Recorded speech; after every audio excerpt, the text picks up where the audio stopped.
كيكتي المفضلة اللي استحالة أغيّر طريقتها ولا مكوناتها ولا مقاديرها، مقادير مضبوط، كيكة هشة زي الإسفنج بالضبط. شايفين الكيك حلو إزاي، شايفين قد إيه هي مرتفعة، فعلًا كيكة إسفنجية خطيرة، لازم بجد تجربوها، من أحلى الكيكات اللي أنتم ممكن تجربوها، كيك يومي خطير. شايفين الكيك حلو إزاي، قد إيه فعلًا مرتفع، كيكة هشة وكمان مسامها ضيّقة جدًا. شايفين لونها أبيض إزاي، بجد كيكة خطيرة لازم تجربوها بالطريقة دي، من أحلى الكيكات اللي انتم ممكن تجربوها. يلا بينا على طول نبدأ في الطريقة وفي الوصفة، بس أهم حاجة متنسوش الاشتراك في القناة واللايك والشير لو عجبكم الفيديو. أول حاجة دايما بحب أحضرها هي المكونات الجافة، وهنا أنا هستخدم مج معياري أعاير بيه جميع المكونات. هنا معايا كوبايتين وربع من الدقيق، ضفت معاهم ربع معلقة صغيرة من الملح، وكمان زودت معلقة كبيرة من البيكنج باودر، وهضيف كمان معلقتين كبار من النشا. ادي أول معلقة، ودي كمان تاني معلقة. هي دي بس كل المكونات الجافة، هقلبها بقى ونسيبها على جنب. دايما أنا بحب أحضر مكونات الجافة في الأول قبل ما أحضر خليط الكيك. كده خلاص بقت المكونات الجافة بقت جاهزة. نبتدي بقى في الخطوة اللي بعديها. هنا هجهز بقى خليط الكيك. هنا معايا بولة، وأهم حاجة تكون ناشفة وتكون مفيش ولا نقطة مية. هنا أنا هستخدم 5 بيضات، ولازم يكونوا البيض بدرجة حرارة المطبخ. لو البيض اللي هتستخدموه حجمه كبير يبقى هتضيفوا 4 بيضات بس، لو البيض حجمه صغير يبقى هتضيفوا 5 بيضات.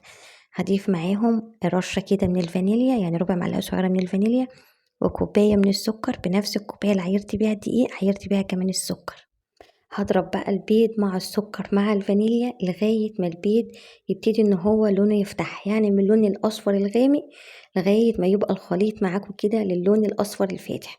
واهم حاجة لازم توصلوا بالخليط، لازم يكون قوامه بالشكل دوت، ويكون كده الخليط ملا معاكم البولة زي ما انتوا شايفين، ويكون الخليط شبيه كده للكريمة اللي هي كريمة الخفق. شايفين الخليط حلو ازاي، ده اهم حاجة من نجاح الكيكة. عشان تطلع الكيكة هشة معاكم مرتفعة لازم توصلوا بالخليط بالشكل ده، يعني لازم تضربوا البيض مع السكر كويس جدا. وبعد كده هضيف ربع كوباية من الزيت، أي زيت نباتي موجود عندكم، بس أهم حاجة يكون زيت نوعه نضيف، ويكون زيت ملهوش أي طعم. هرجع تاني أضرب الزيت مع الخليط اللي هو خليط البيض مع السكر، أضربهم كده لمدة 5 دقايق.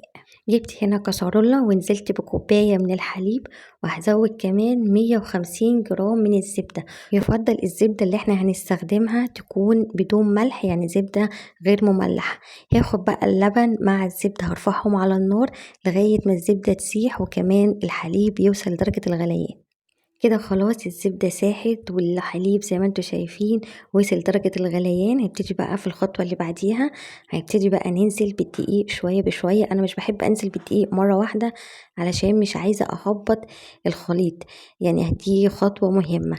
نزلت كده بمعلقتين، واهم حاجة لازم في اتجاه واحد نبتدي نقلب، يعني من تحت لفوق كده، وفي اتجاه واحد، يعني شمال شمال يمين يمين.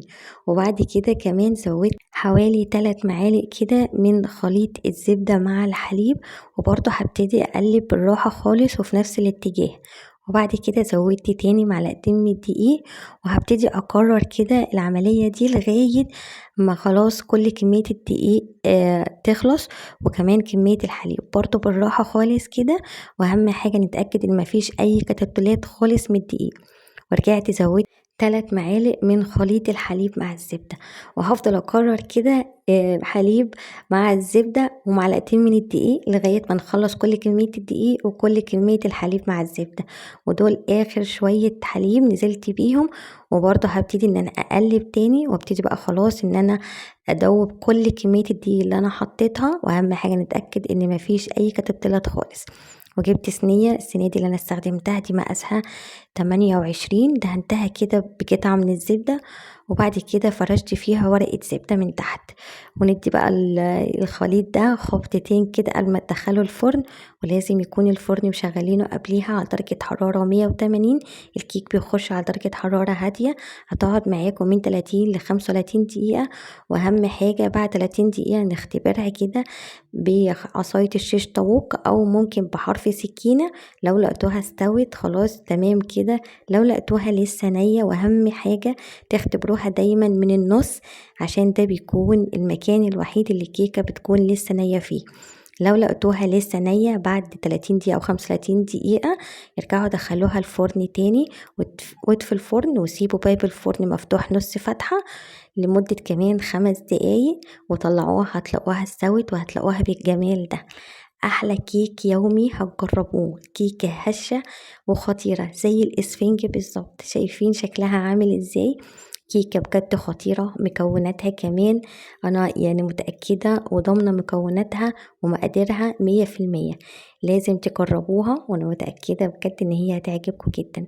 شايفين شكل الكيكة عامل ازاي؟ كيكة هشة، وشايفين كمان مسام الكيكة ضيقة خالص وكيكة في منتهى الجمال. جربوها وانا متأكدة بجد ان هي هتعجبكم. شايفين الكيك عامل ازاي؟ كيك اسفنجي خطير بمكونات مظبوطة 100%. وبس كده وصلنا لنهاية فيديو النهاردة. اتمنى من كل قلب يكون الفيديو عجبكم. جربوها بنفس الطريقة وانا متأكدة ان بعد الفيديو ده هتقوموا على طول تطبقوها. لو عجبكم الفيديو ما تنسوش تحطوا له لايك، وتنسوش كمان تزوروا صفحتي على الفيسبوك، وما تنسوش كمان تزوروا قناتي على اليوتيوب. واهم حاجه ما تنسوش تقولوا لي انتوا بتتابعوني من انهي بلد، وما تنسوش كمان تكتبوا لي كومنت حلو حتى لو بحرف او بقلب صغير، بجد هيفرق معايا كتير وهيفرح قلبي. واقول لكم باي باي واشوفكم تاني على خير.